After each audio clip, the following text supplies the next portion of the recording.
My name's Panita Chouhan and I am the co-chair for Upper North with Sunil, and I'm a family ambassador and I work for Panita Chouhan NHS Foundation Trust.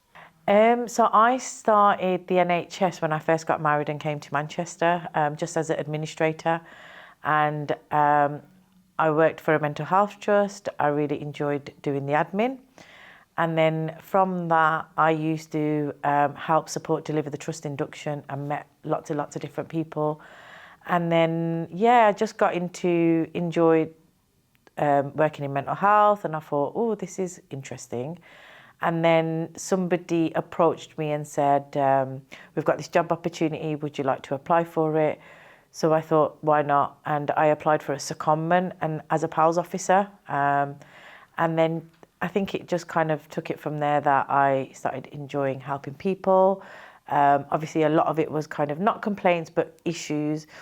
And then from there, I started working with people with lived experience. I then was an involvement coordinator where I supported service users and carers with lived experience. And then Penine Care used to want people with lived experience. If they were opening a new service, they want people who'd experienced that service to come back and let us know as a trust what would work for them, instead of the trust saying to them, actually, the service needs to be like this. The service users used to come and tell us what they wanted from the service. So I've been involved with Opna for 4 years. Well, I'd say I'd been involved with Opna probably 2 years.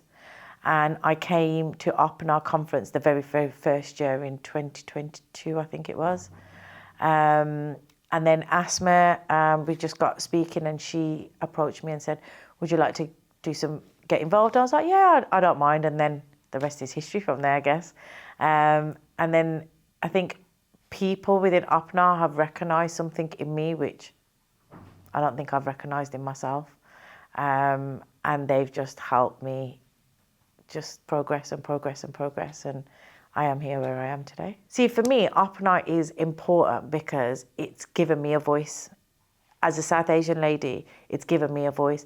I don't feel like I had a voice at my trust, and every time I've come to an Opna conference, I've walked away absolutely buzzing, to the point that I've gone knocking on my chief executive's door and said, I've just been to an Opna conference, and I've walked out of there absolutely stunned, amazed at how much hard work people do, but actually we don't get recognised.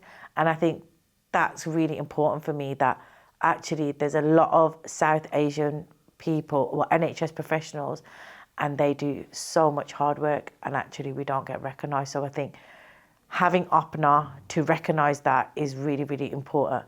But equally as well, I think for me, now I have been involved in Opna, and I've seen, like my trust has seen that I'm involved in Opna, and they've been coming. I think it's really important for Opna to now start getting involved with different trusts and recognising, because our trusts are recognising who Opna are.